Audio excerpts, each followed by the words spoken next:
اگر اس کا ایگزام لیا جائے تو ماں باپ سے بات کرنے کے اندر اولاد میکزیمم 90% اولاد فیل نظر آئے. کیسے بات کی جائے؟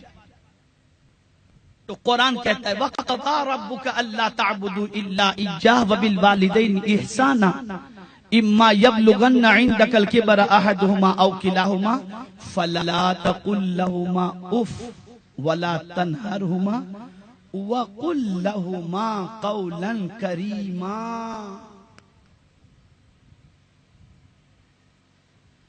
ماں باپ میں سے کوئی اگر بڑھاپے کی دہلیز پر پہنچ جائیں یا دونوں پہنچ جائیں تو قرآن کہتا ہے انہیں اف بھی نہ کہو. اور جب ان سے بات کرنی ہے تو کیسی کرو؟ احترام کے ساتھ بات کرو، تمیز سے بات کرو، ادب سے بات کرو، تعظیم بجا لاتے ہوئے بات کرو.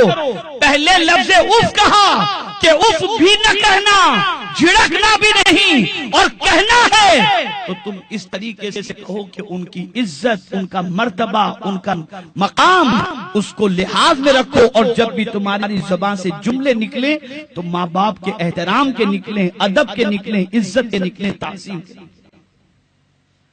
یہاں پر ایک نفسیاتی طور پر میں عرض کروں. اچھا پہلے سوال پوچھ لوں، اس لیے کہ آپ کی یعنی مجمع کو دیکھ تو رہا ہوں کہ ہمتن گوش ہے، سن سب رہے ہیں، لیکن تھوڑا سا سبحان اللہ بھی کہتے ہیں. ماشاءاللہ.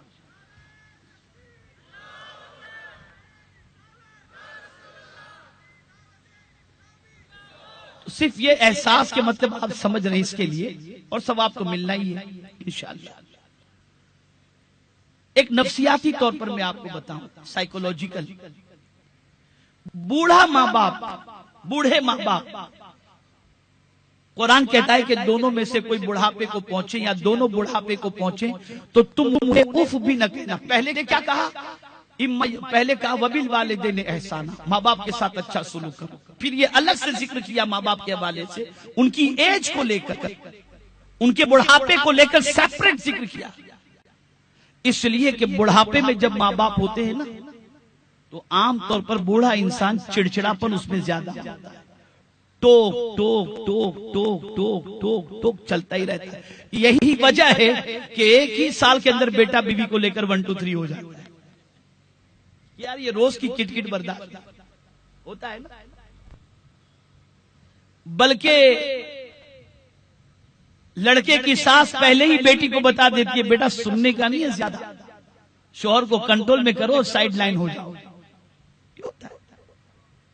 کٹ کٹ نہیں برداشت.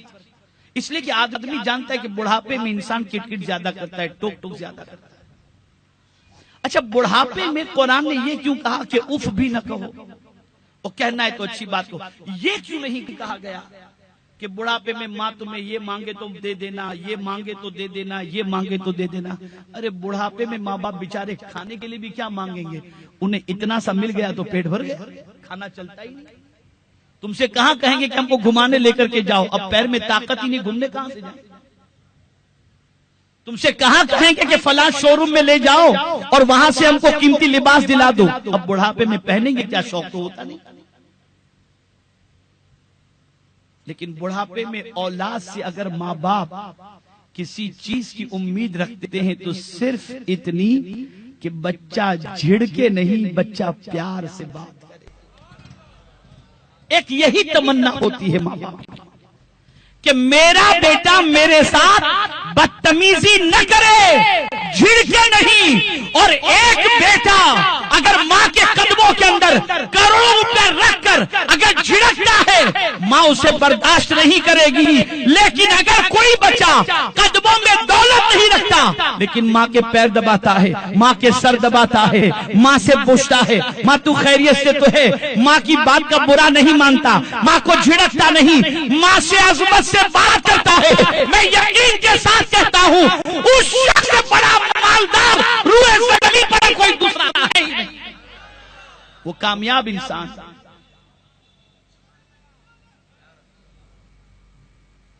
وہ کامیاب انسان. ان سے تمیز سے بات کرو، ان سے رسپیکٹ سے بات کرو، ان سے ادب سے بات کرو. ارے ہو سکتا ہے، اور یقیناً بہت سارے علماء اور مشائخ کی دعائیں، ہو سکتا ہے تمہیں ولایت نہ دلائے، لیکن میں چیلنج کے ساتھ کہتا ہوں کہ ایک ماں کی دعا سے انسان کو اللہ ولایت عطا فرما دیتا ہے.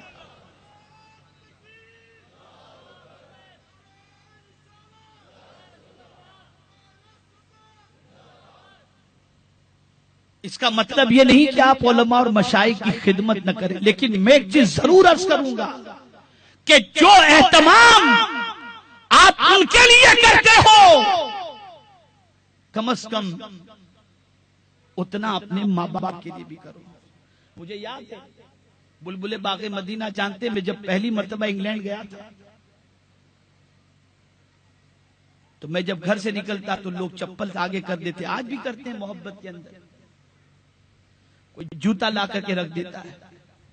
تو شروع کے 2-4-6 روز تو میں نے یہ سب دیکھا، اور میری عمر اس وقت جب پہلی بار میں گیا تھا تو داڑھی کے بال بالکل بلیک تھے.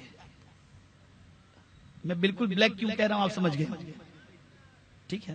اب تو مکس ہو گئے. تو یہ تقریباً میرا خیال ہے 20-22 سال پہلے کی بات ہے. تو اس وقت میں اس عمر کا نہ تھا کہ لوگ میرے جوتے چپل ٹھیک کریں، لیکن چونکہ ایک سسٹم چلا آ رہا ہے، میں ان کی عقیدت کو ٹھیس نہیں پہنچا رہا تھا. لیکن 2-3 روز کے بعد جب بچے کلوز ہوئے تو میں نے ایک دن ایک بچے سے کہا، ایک صاحب سے کہا، میں نے کہا سچ بتاؤ، جس طریقے سے میرے چپل تم میرے نکلنے سے پہلے دروازے پہ رکھتے ہو، کبھی اپنے باپ کے لیے بھی تم نے ایسا کیا ہے؟ کیا ہے کبھی تم نے؟ کبھی ماں کے لیے بھی تم نے ایسا کچھ کیا ہے؟ بس اس کی آنکھوں میں آنسو آ گئے. میں نے کہا بیٹے سنو، میں یہ نہیں کہتا کہ تم جو کرتے ہو وہ غلط ہے، لیکن میں یہ ضرور کہوں گا کہ اس سے زیادہ اگر تم کچھ کمانا چاہتے ہو تو ماں باپ کے لیے کر کے دیکھو. اور آج ہم لوگوں کے پاس جو کچھ بھی اللہ کا فضل ہے، اس کے حبیب کا احسان ہے، سرکار کی نالے پاک کا صدقہ ہے، الحمدللہ. اور اللہ ہی کی توفیق سے جو کچھ بھی ہے الحمدللہ یہ ہمارے ماں باپ کی دعاؤں کا نتیجہ ہے. ہم نے زندگی جب تک ہماری والدہ کی تھی، شہرت کی بلندی کو پہنچنے کے باوجود بھی کبھی گھر سے اپنی ماں کے پیر چومے بغیر ہم کبھی نکلے نہیں. یہ بھی تو سیکھو. اور اگر ماں باپ کا اتنا بڑا مرتبہ نہ ہوتا تو مصطفیٰ کبھی اویس کرنی سے کہتے نہیں کہ میرے پاس آنے کی بجائے اپنی ماں کی خدمت کرو.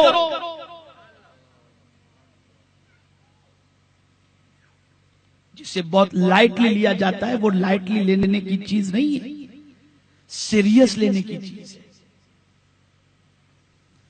تو ماں باپ کو اف بھی نہ کہو، انہیں جھڑکو بھی نہیں. جب بھی بات کرو عزت و احترام سے بات کرو، رسپیکٹ سے بات کرو، تعظیم سے بات کرو. کہ جس نے ماں اور باپ کو کا دن منانے کے لیے دن میں 5 مرتبہ حکم دیا ہے. ہم ہر نماز میں کہتے ہیں رب